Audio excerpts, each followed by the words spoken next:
views and opinions expressed in this podcast by the host and or the guest do not necessarily reflect the views of the host and or Paranormal Buzz Radio and or its sponsors. Use of any material produced by Paranormal Buzz Radio without express written consent is prohibited. Paranormal Buzz Radio will not be held responsible for you holding your knees, crying, and rocking in a corner in a puddle of your own urine, or being beheaded by a group of children in the cornfield.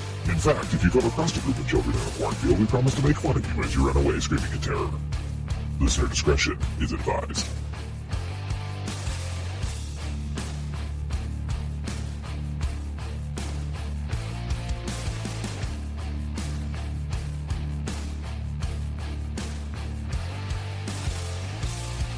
You're listening to RAP Paranormal and Friends with your hosts, Kim Purvis and Allison Robinson.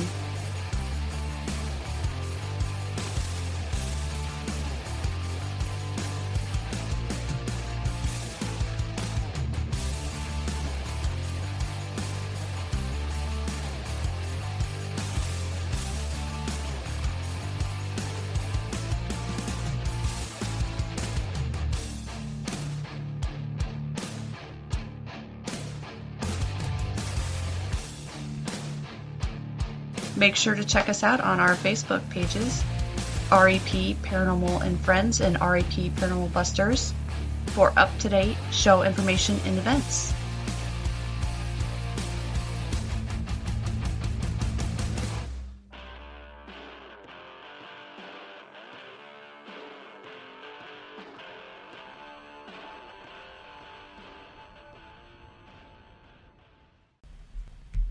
Hey everybody, welcome to another night of RAP Paranormal and Friends.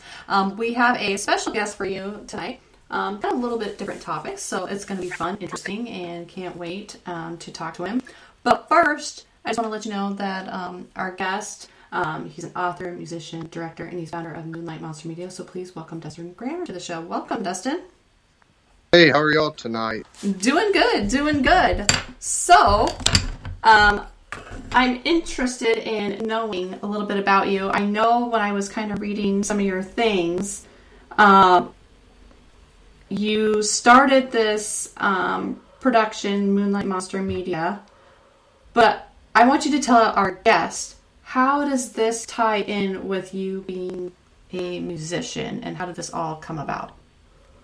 Okay, yeah, I'm glad you started with the musician part, because that is how it started out. Mm-hmm. I was a musician way before I attempted any of this other stuff, but I've always, growing up, just had an interest in paranormal, horror, Mm-hmm.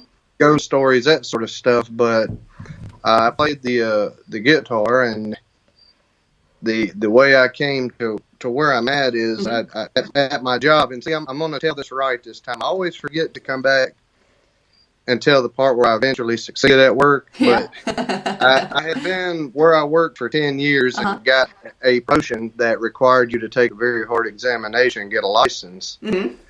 And I've never had any difficulty, getting qualifications at any time in my life, and I failed this one. And it has a very low pass rate. It's a hard exam, but Right.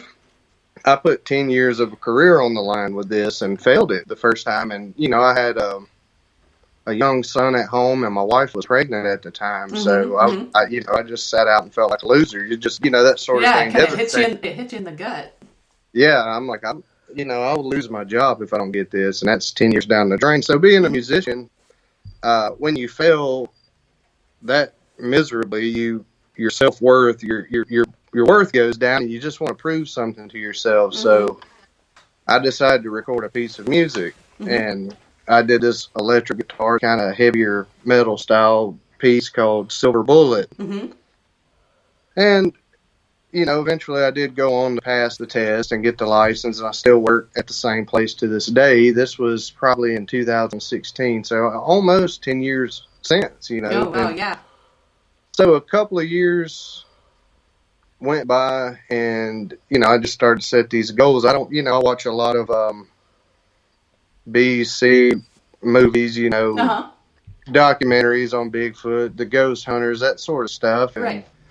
I really get into that. And I was just thinking, some of these guys seem like they're able to be reached. Personally, I wonder if they would put some of my music in one of their movies. Mm-hmm.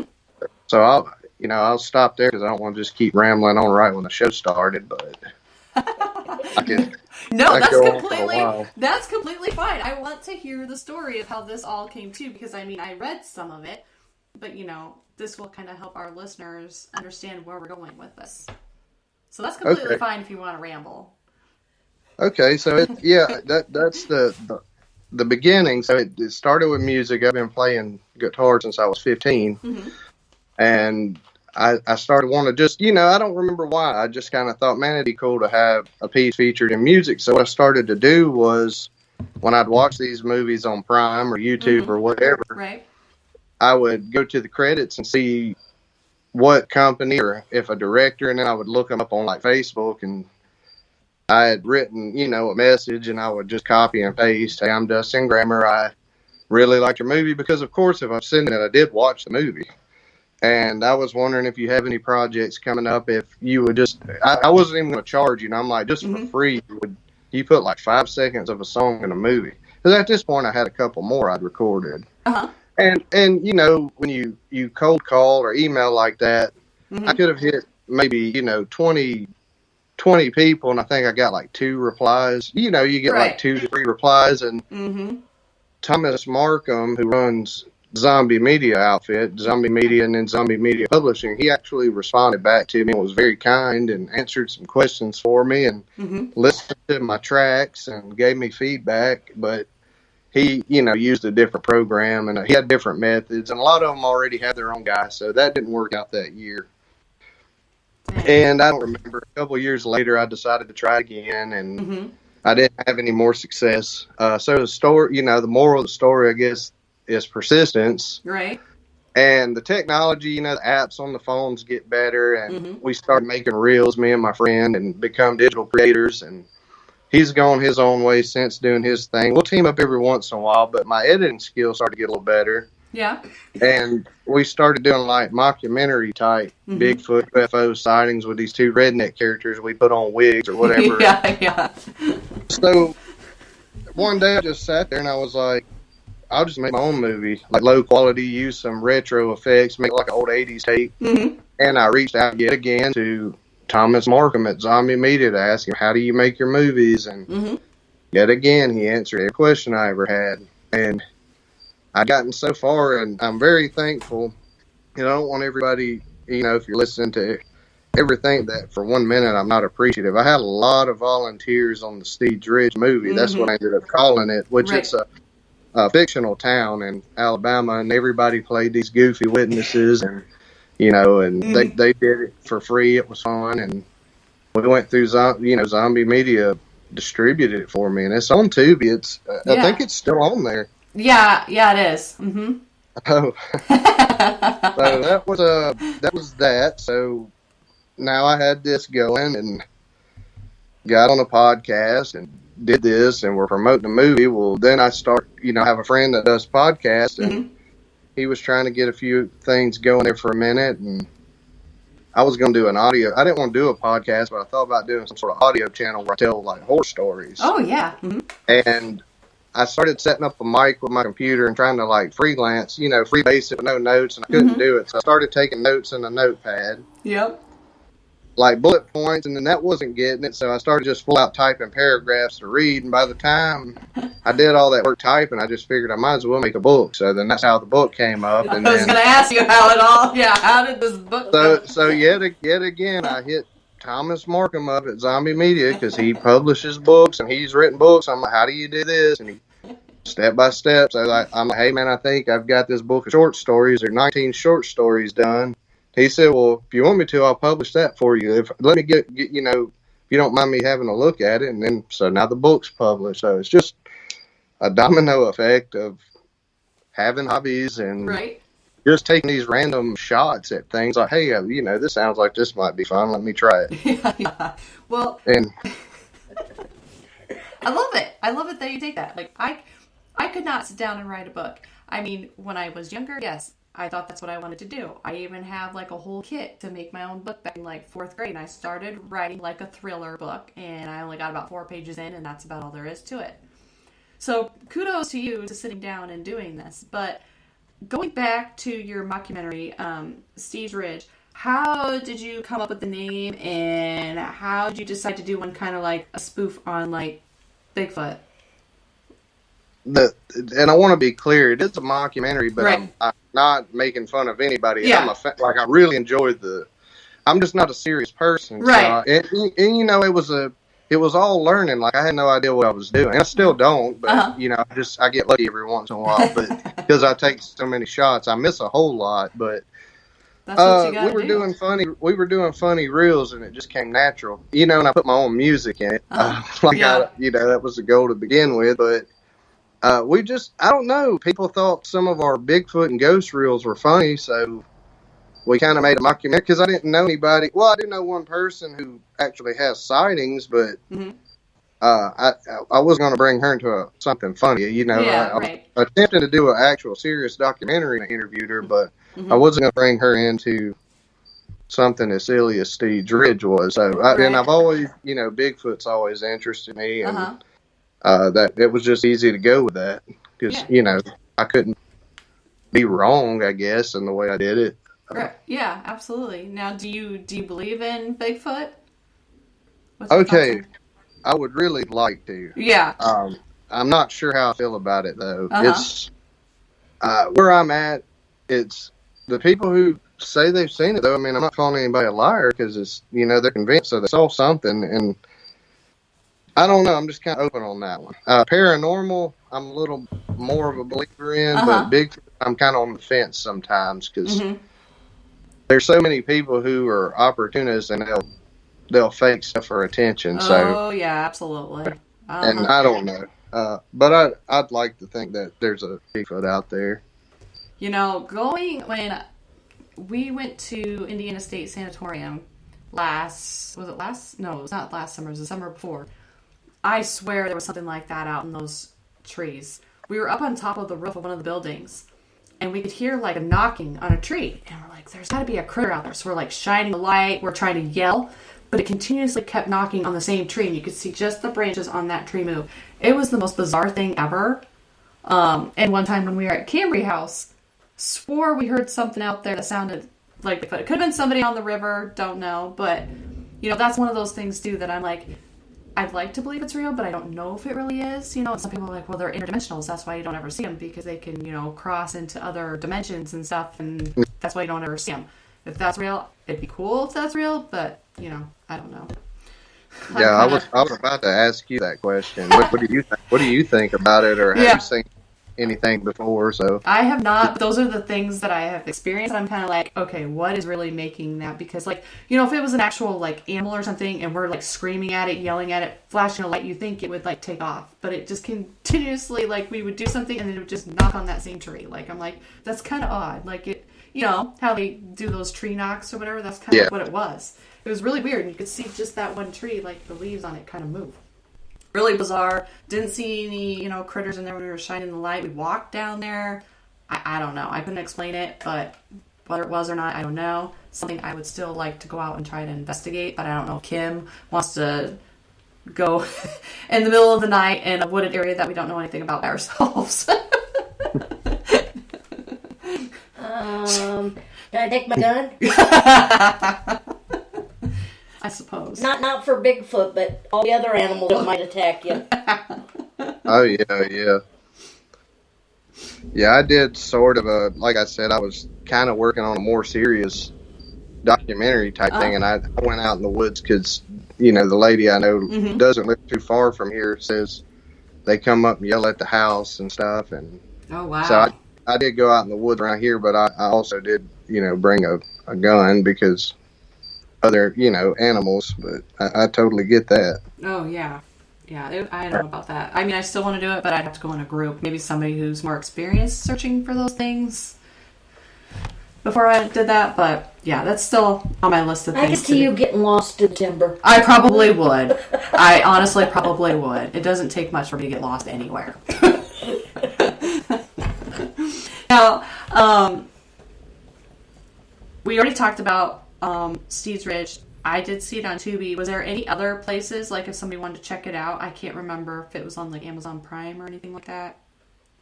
It is, I think you can rent it on zombie media video on demand, and then it was, oh, my memory's bad, but it did hit a couple, like, I think one was called Typhoon, and it was on a couple of streaming services at one time, but I know for a fact Tubi seems to be the one that's the easiest to find, and it's free.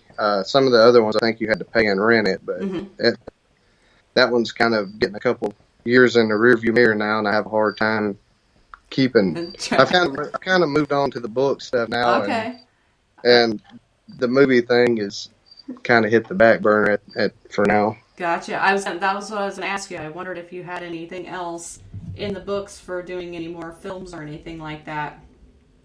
Well, see, you said something earlier about writing when you were young. Yes. And that's kind of where I was when I was about 10 years old. That's about, Mm-hmm. At pencil and paper at school, we wrote a few stories, and I'd always, after that, tried to finish something and have, that was, almost 30 years ago now. And my whole life I've been trying to write a book or finish a project, and I'm not good. I'll start a lot of things, and I'm hard to, it's hard for me to always finish them. So when I did finish Steed's Ridge, I was really proud of myself for seeing it all the way through. Same with the book. It's like it just clicked one day, and I just kept going and wouldn't stop, stayed on top of it till it was done. And I've got to find that fire again. So this, it's starting to cool off a little bit now. It's not as, it's a lot more comfortable with the weather, and things are slowing down some. So I was hoping this fall, winter, spring to maybe do another book. I've got all the notes. I've started a couple of stories, and then I've got footage for documentaries. Like I said, I went out to try to do a one, but I had a hard time getting participation with that one, getting people on, to talk about it. So I moved back. I was doing a paranormal one. I was going to make a big one that covered a lot of topics, right? And started getting more material, too much material to go in one. So I got paranormal stuff too, and we actually, I won't do those by myself, and I may not ever do one again. I'm not sure, but we went to a couple cemeteries, and then there's an old haunted house in town that this couple refurbished, and they use it for a wedding venue. It's actually the Drish House, and it's featured in the 13 Ghosts of Alabama book. Oh, okay, and nice. We got to go in there back in the spring. Me and the guy did for about an hour, and we videoed with the camera, and I had a digital recorder, and we actually got a couple EVPs. So I've still got that stuff. I need witnesses. I want to get some witness stories together in interviews. So that's the piece I'm missing there. Oh yeah, Oh, I was like, what's that noise? It's starting to rain outside. It was really loud, so I thought somebody was tapping on the window for a minute. So are you located in Indiana? Oh, we're in Iowa. Iowa, okay. Yeah, we just traveled to Indiana to investigate that location, which is a phenomenal location, by the way. If anybody is interested in booking a place to investigate, that place is hopping for sure. I like to go back. Oh yeah, for sure. So you got evidence while you were out there? Oh yeah. Yeah, shadow figures. We had voices screaming. Oh. Yeah, it was insane. It's all pretty much in the nurse's wing.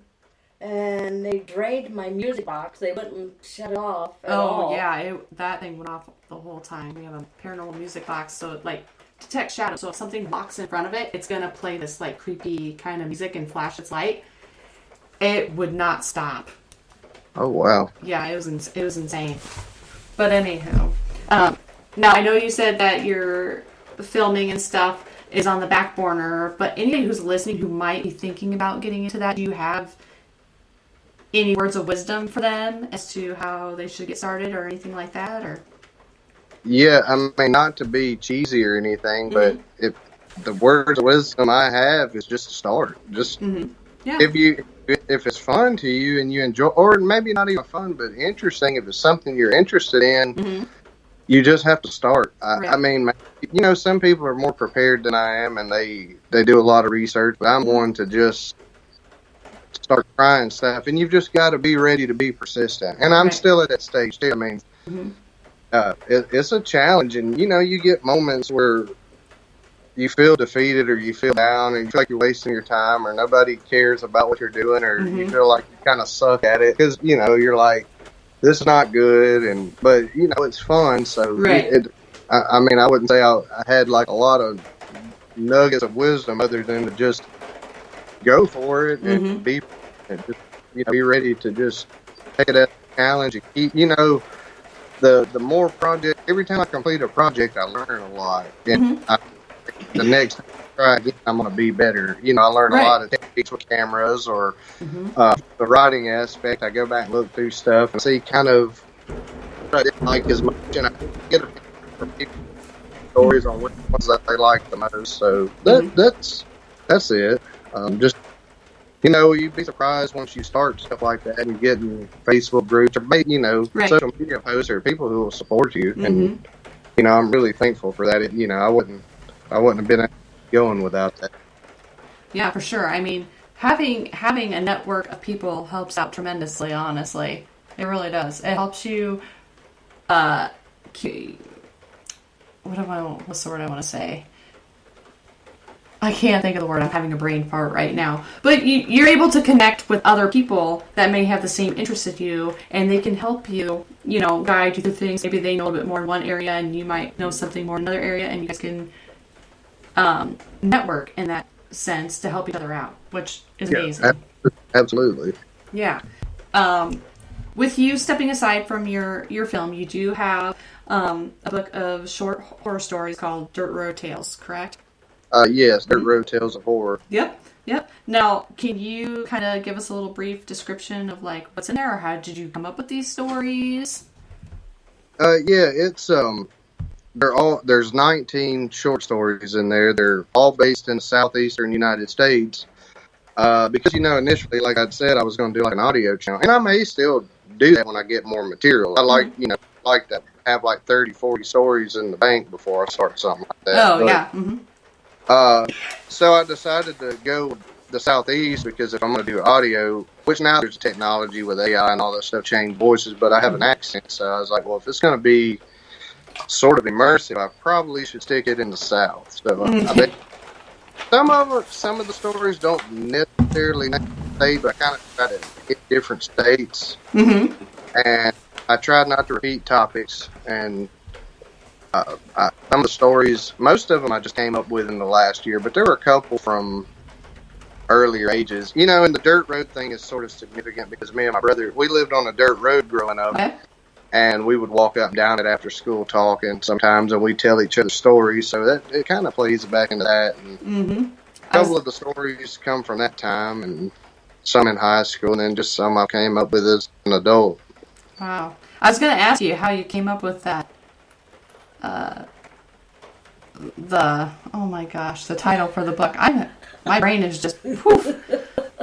Words are slipping in my mind, but yeah, the title for your book. I was going to ask you how you came up with that, so that's very interesting. Yeah, anytime I came up with a title like Steed's Ridge or Dirt Road Tales of Horror, I don't know, I'll get in my head. Like, I'll walk around for days and I'll say, you know, mentally in my head, just repeat stuff. Like, I think initially I had Steed's Ridge called something like Pine Ridge. And I'll Google, and, you know, I saw Pine Ridge actually exist. So I was like, what was that in Alabama town? What was, you know, and I don't remember where Steed came from. But, you know, we have played, you know, y'all probably do too. There's like these little towns with these odd names. Right, yeah. And the Dirt Road Tells a Horror thing, you know, basing it in the southeast. And I don't know, just the old dirt road imagery came to me. And then I ended up being able to tie it back into like childhood stuff and went with it when I saw that didn't already exist. Very cool. Do you know one of the stories off the top of your head? Oh, yeah. I've got the book with me for reference, right? Yeah, I need it. I was like, I better have this book in case I get asked a question. Yeah, I mean, let me see. I'm looking at them. So I've got, I mean, what do you asking me, like, for titles? Or? If you want to share a short one with us, just so we can have an idea. Well, let's see. I could read. I'll tell you what. I can read the introduction if you've got time. Oh yeah, absolutely. You know, I may read kind of slow, so that's I didn't take up the whole time of the show. Oh no, you're good. We have time. Yeah, so this is the very first part of the introduction. I may read like a few paragraphs, so Yeah, that's fine. not like a narrator, but okay, so. The headlights of the Kenworth semi-truck illuminated the silhouette of a man who was standing near the start of a dirt road with his thumb in the air. Rhett Howell engaged his Jake brake and started to shift down in order to stop the semi to speak with the apparent hitchhiker. As the truck slowed, the features of the man could be more clearly seen against the backdrop of the humid and hazy Florida Panhandle summer night. Rhett could see that the man was tall and lanky and was dressed in Western wear. A black cowboy hat sat on his head, and in the hand not throwing up the thumb, which was his left hand, he held a worn-out guitar case. Rhett got the truck pulled over on the shoulder near the dirt road and beckoned for the slender drifter to approach the passenger side door of his rig. Rhett wasn't one to just pull over and pick up strangers, especially in this day and time, but he felt sort of an intuition that he couldn't explain guiding him into the action. The trucker was an old dog, though, and he kept his pistol hidden and ready underneath his left leg, just in case the hitchhiker decided to be trouble. The passenger door opened up, and Rhett looked onto a clean-shaven, tan face with dark, squinting eyes nestled under the black cowboy hat. A roguish but friendly-looking smile began to grow on the drifter's sun-weathered face, and then he greeted against the sound of the rumbling idle truck. Many appreciations to you, good sir, for stopping to pick me up on this fine, warm evening. The name's Chance, and who might you be? Name's Rhett, replied the trucker gruffly. The sound of a whippoorwill could be heard coming from the hazy marshes near the dirt road as Rhett paused, and then asked, "Where are you trying to head? This truck's going to Raleigh."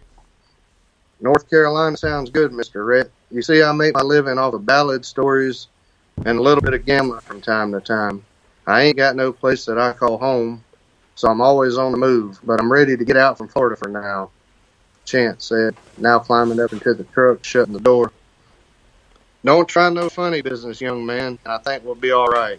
You ain't some sort of criminal, are you? Not that I reckon you'd tell me if you were," Rhett remarked, noticing that the stranger wore a shiny silver medallion outside of his dusty pearl snap Western shirt. On closer examination, the medallion almost appeared to have a faint glow to it, and Rhett could see that it had the image of an angel engraved on it. "It was given to me by a special lady," Chance said, noticing Rhett staring at the medallion. "Huh?" Rhett distractedly asked. "The medallion. I seen you looking at it. It was given to me by a special lady," I said. "Almost looks like it glows a little sometimes, don't it?" "To answer your question, though, I ain't any kind of criminal, unless you consider one of my tales or ballads so bad to be criminal," Chance responded as he tucked his guitar back out of the way behind the truck seat. Then it goes on a couple more pages. Wow, did you publish this yourself? I published it. Zombie Media published it. Oh, okay, gotcha. So what ends up going on is they talk just a little bit more, and the hitchhiker is telling the stories in the book. So they from Florida to North Carolina, and he tells the stories as they. So each story is, and then there's a conclusion at the end that wraps that introduction up. Oh, that's very cool. I've never been asked to just read it before. I just wanted a little snippet so our listeners could get Now you got an me idea. really interested in the book. Yeah, I know, exactly. See, that's why we ask you, because then, people are going to be like, "Oh, I want to hear more of it." I'm gonna Give have a to little get the book. nibble of it, You did very good. You did very good. Good job. Oh, thank you. I would be nervous trying to read a book online or, on a podcast or anything like that. Yeah. I'm a shy person as is, so just me sitting here talking is, above my... I'm a very introverted person, but Me too. when I do stuff like this, it's like I flip a switch in my head. Like I just shut it off and like pretend it's not live or pretend it's not a recording. Mm-hmm. Like I'm just speaking to someone I'm meeting for the first time. I don't know. It's Yeah. Well, you did a really good job, and we're getting feedback in our chat right now. Nick from Beyond Paranormal said he liked it and that you should do storybooks on YouTube. So there you go. Oh, thank you. That's really good. So yeah, absolutely. Yeah, that's awesome. Now you said you've got some other stories and things compiled. So are you working on another book then, or? Yeah, I'm gonna do something very similar. And do another short story. I really enjoy doing that. I guess I have a shorter. I listened to another podcast where a guy explained why he writes short stories, and I could totally relate to that. it's like an attention span thing. I just, it's easy for me to do little bits and move on to something fresh and new, so it doesn't get old. So I'm working on. I've got a whole notebook behind me of ideas, and I've kind of got some of it mapped out. I finished I've got a draft of a story, half another, and a quarter of another. So I may do another 15 to 20 stories, hopefully in the next few months, and put that one out. I've really, really enjoyed doing this. Oh yeah, that's awesome. Let's see here. Oh, okay, so we got another one. It hasn't popped up on my feed yet, but Kim just showed me that they also are saying that maybe turn your short stories into short films, like a 3 to 5 minute movie, like a little short clip like that. Would be kind of cool. I have recorded one and was trying to put images to it. Oh, that'd be cool. Yeah. Good idea, though. If it was short, yeah, it'd be possible, because that's the other thing when you're dealing with other people. It's coordinate. Everybody's so busy all the time. So, if it doesn't get done, that's on me. But making movies and video, you have to drive somewhere and coordinate with people, and then usually they'll get busy and it never happens. But yeah, that's a good idea. It's that is a very good idea. Thank you, Nick from Beyond Paranormal. See, man, you've got people in here they're already loving it. Now, if they want to get this book, where can they purchase your book? It is on Amazon. Okay. It's in paperback, digital, and audio. There is an audio version. Oh, very cool. Okay. All right. Something I could listen to while I'm at work then. Nick said that. I do that all the time. Do you? Oh, yeah. Well, I mean, I could do it when I don't have patience, but I don't know if they'd probably, I mean, I could probably put it on the speaker and listen to it. Some of them just wouldn't care, but some of them might be like, what in the hell are we listening to? If I'm listening to horror stories and stuff while we're drilling on our teeth. I don't know. You had another one in here that popped up? Oh, okay, perfect. Okay, so Beyond Paranormal also said, with the AI that's out there can create cool images. Maybe you could use something like that with your stories. That's sort of what I was doing, because unfortunately I'm not an artist, and me either. Stick if I figures. could be a real artist, I would. And I can't afford that, so yeah, that's exactly what I was doing. I had taken one of my shorter stories, and I narrated. Well, I recorded myself, and then I used AI to change my voice to. Oh, okay. Yep. Yes. Voice, and then I was putting images together. I've been so busy the last couple of weeks, I just haven't gone back, because I do little short reels called Terror Tuesdays in September and October, and my kids help me do that, and some of my friends, and then we just got back from Salem this weekend. Oh, cool. And went to an event there, my first event and first speaking engagement. Oh, I was going to ask you about that. Yeah. How'd that go? I was nervous. Yeah. I thought I had a really good basic outline in my head of how that was going to go, and I got up there and my hands got real sweaty, and I forgot everything I was doing, and I felt like I had talked 20 to 30 minutes almost, and it's probably like 10, and I looked at the MC, and they're like, "You still have time." I'm like, "Uh-oh." Don't you think you're like, crap, what am I going to do now? That was it. Do you plan on doing any more? Oh, yeah. That one, I can't do, I don't think I can do too many unless they're closer. That really took, I had to take off a couple of days from work, and then lining up, finances and places to stay. That's not something I could do a lot of, but it was just an experience me and my wife wanted, and we went to Salem during our honeymoon. Oh, wow, that's cool. It was almost 13 years ago, maybe. Wow. And we drove the East Coast then, but we flew this time. Okay, all right. Went to New Hampshire, so I marked off a lot of the East Coast states off my list of places. But yeah, I love doing events like that. But for now, I think I'll stay more local for a little, at least till next year, maybe. Oh yeah, for sure. Yeah, I get that. Yeah, it gets expensive doing that because Kim and I did our first expo 9 years ago, 8-9 years ago, and then we just finally did our second one this year. So oh wow. Yeah, I mean they get kind of expensive and things like that, and I like them because you get to meet a lot of people. Yeah, that's the one thing is that you get to meet a lot of people.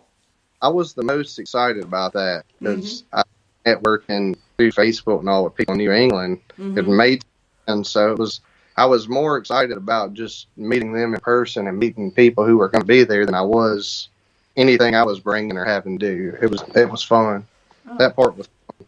Oh, yeah, for sure. Let's see here. We did have a question. We had somebody who just joined chat a little bit late, April. So she was wanting to know, what is your favorite story? We haven't gotten to any of your, because I know you said you've had a couple of paranormal experiences. We haven't gotten to that, but she did put that as a slash. So if you want to, kind of share some of that with us. Okay, so like favorite real life or favorite your favorite story, maybe one that you've written, and then she also wanted to know experiences, like if you had a paranormal experience. Okay, it's sort of hard for me to pick one of my favorite stories because some of the ones I have a different way. I've learned this by just writing this one book. Not like I have a lot of experience, but the ones I really had to work the hardest at and do the most revising are not my favorites. Like, they stressed me out, but some of those are the ones that other readers are liking the most. So I can't personally, because they're kind of like the kids. I do kind of like them all. But so far, I would say I remember the music, and the walk home I've gotten good feedback on. I remember the music, the walk home, the Walpurgis night, brim fishing, one about the guys going fishing. Those are Cordero, the very first one. Those are the ones I've gotten pretty good feedback on. Everybody picked favorites, but the repeats, those tend to be the ones that are on most people's lists. Now, paranormal, let's see which one, because I only have 2 or 3, and I can't explain. But okay, so then I can't explain it, so I'll do the one that had another witness. Okay, sure. When I think I was 17, 18, I worked for a construction company, and the church up here in the community had built like an activity center, and they were having a Valentine's Day like spaghetti dinner, that night. So the boss, who was also the preacher of the church, I worked with his son. He put me and his son together on a crew a lot. We're the same age, and he assigned us, because we weren't skilled laborers exactly. We're just teenagers with, it was a part-time job for me. So he assigned us to go clean up the upstairs part of they'd built like some little rooms for classrooms and stuff, and they wanted that was a newer part, and they wanted it to be presentable for the church at their suppers. They sent us to clean up the 2x4, sweep the sawdust up. So we're up there, and there's some concrete steps that go up, and it's like a little narrow hallway, and the door is shut. It was a big metal door, and we had it shut. And, your teenagers are going to goof off some at work. I still goof off now. Yeah. When I get the chance. So we're up there sweeping and cleaning, and I took a piece of 2x4 for whatever reason and hit one of the rails, just knocked one of the rails on I guess maybe it was like a nervous habit or just, I don't know, and it sounded like a bell toll. It was like, dong, is a real deep toll. Oh, wow, yeah. So I started doing it in like a rhythm, and it kind of sounded like Hell's Bells. Oh my gosh. And so the other guy with me, he starts like mimicking the guitar with his mouth, and I'm up there, dong. Oh my gosh. All of a sudden, his dad would like get on to like give us a hard time sometimes. So we hear like boots coming up the steps like really fast. Yeah. And he goes, "Oh crap, it's Dad!" And we drop everything, we get the booms, start sweeping out like we're working, and the footsteps stop behind this door. Yeah. And we're sitting there waiting on the door to open. His dad come in and been like, "Get this work done, get on to us, whatever." And the door never opened. Oh, wow. And me and him look at each other, and we're like, "Hey, who's in here with us?" So we go and snatch the door open, nobody's there. Both of us heard it. So we go downstairs really fast, check the parking lot, which was mostly gravel and dirt at the time, and it was a rainy afternoon, and the only tracks coming into the building were the truck we took in. So no vehicles. We didn't see anybody on the stairs, so we went through every bathroom stall, closet, cabinet, utility room, electrical room, whatever door, cabinet would open in the building, and look, never found a person. Wow.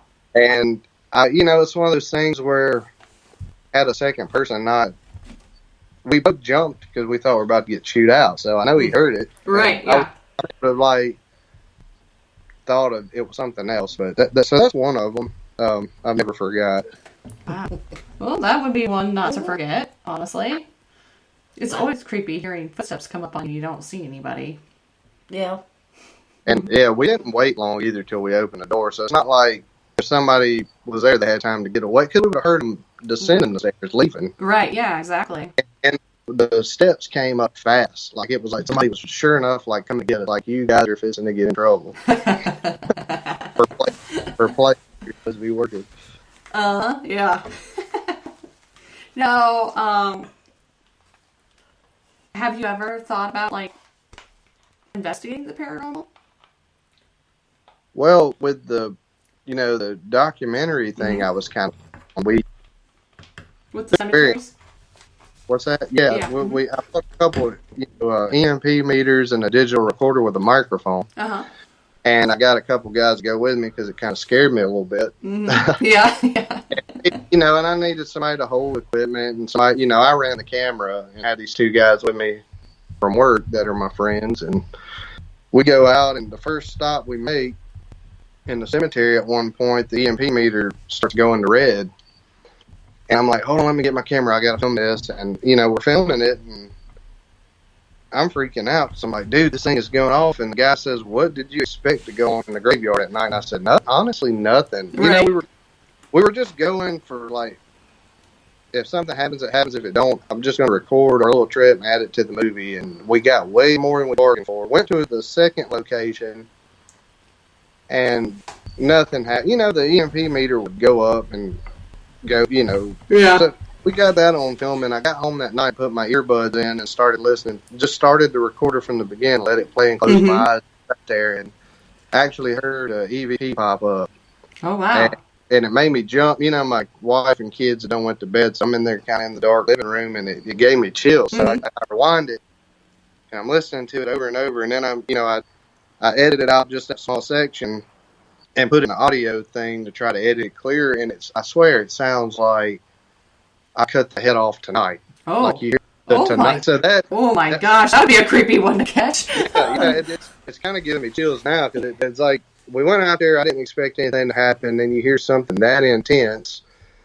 And so immediately, I was also video recording, so I go to the camera reel, and I'm like, maybe one of them were talking under their breath or something. Right. And it sounded like, I was like, maybe they were talking and it picked them up, and I'm watching the video, and we're walking. Nobody's even saying anything. We just got flashlights and meter. And then I matched it up, and I'm like, oh, my God, what is that? So that's why I say I made, and then we did the one at the Drish house, and guy with me, David, opens the door, and when I listen back in that audio, it's very clear. I let somebody at the conference Saturday listen to it, and you can hear shut the door. Wow, that's cool. Yeah, I may never. I'm like, I'm in over my head on this one. That's pretty cool, though, and the fact that you went back to try to debunk it, that's what investigators do. So you got a little bug in you there. I'm saying, just saying. Well, that was the angle I was going from. I don't know enough about it, so it was like, this is 100% amateur. Right. If something happens, it does. If it doesn't, then it's just not there. And we didn't go in any of these locations like they do. Some teams you see on TV, and they're like, is anyone here who would like to see us? We're like, well, if something's there, let's not bother it. Directly, and we'll go hang out. Like, we talk to each other. Like, what are you doing? And we didn't try to provoke anything or anything like that. We just casually walked around with devices going, and that was the method we used. So I'd like to go back and finish that, but a lot of times that's the best way. Yeah, it is. That's when we get our most. Well, I was also afraid too, if you go in there and aggravate something that you're asking for trouble. So I was like, no, we're not gonna anything if we can help it. I hope. Yeah, for sure. Now, where was this? You said, is this in Alabama then, or? Yeah. All of this was actually in Tuscaloosa County, where I live. Oh, so, okay. Very county cool. for these. Wow, very cool. Okay, all right. For our listeners, before we start to wrap things up, where can they find it? Like, if they have questions or anything like that, or where can they find you? What kind of social media do you have? My active social media is actually Facebook. I'm on Facebook than anything. And I'm trying to redirect off of Dustin Grammar onto Moonlight Monster Media's page. Okay. And I check it pretty much every day, so because I get messages and I talk to people on there. So I'm on Facebook, I'm on Instagram, and I'm on TikTok, and I'm on X, but I never really check X. I don't understand that part. I don't either. I run X. I still call it Twitter. It's always going to be Twitter to me. This X thing is hogwash, baloney. Just keep it Twitter, damn little bluebird. But anyways, Kim does our Facebook stuff because I don't have Facebook. So like the Instagram and our Twitter/X, because Kim doesn't know anything kind of about those. Yeah. She's like, yeah. Now, do you have don't you have a Moonlight Monster Media website? I have YouTube. I forgot YouTube, okay. material on YouTube, and I have a website, but I need to work on it. Okay. I bought the domain or rented the domain or whatever you do. Mm-hmm. I'm not that experienced with web page building, so kind of like halfway put one when the movie. Yeah. I haven't been back there to do much with it. Yeah, that's kind of how Kim and I have done too. We've tried a couple websites, and I get partially through and I get frustrated, and I say, "Screw it." They'll find us on social media, like. Right. That's where I'm at. It's like, well. Oh man, that's so funny. Okay, all right. So before we go, I just want to say, make sure you guys check out his book on Amazon. Dirt Road Tales of Horror. Is that right? Is that? That's it. Yeah. Yeah. Okay. Perfect. All right. And I will make sure that I put the rest of his information on our social media as well, so you can find Dustin on there. Thank you to everybody in chat for participating and joining us. I appreciate you guys. Thank you to everybody who is not in chat but listening. We appreciate each and every one of you. Next week, I just want to let you guys know before we go, we have a special guest, Ellen Kahn. She's an author of Be Like the Wind, 3 Queen's Channel Spiritual Light. She's somebody who can speak to animals. So tune in for that, find out a little bit more of that. And thank you, Dustin, for being on. It was a pleasure having you on. It was so much fun. Yes, I got to get that book. Now it's got me interested. I know. I love little horror stories like that. That's the kind of stuff that I read in school, like, all the time, So I'm like, you get that itch to, go back to that when you have time, but you get older and you just can't find damn time to do anything anymore. But you've got it on audio. I have time to do that. I can listen to it at the gym. I can listen to it at work. So make sure you guys check that book out. And once again, thank you, Dustin, for joining us. It was a pleasure talking to you. And thank you once again, everybody who was listening and joining us in chat. We really appreciate each and every one of you. Peace out until next week. Bye.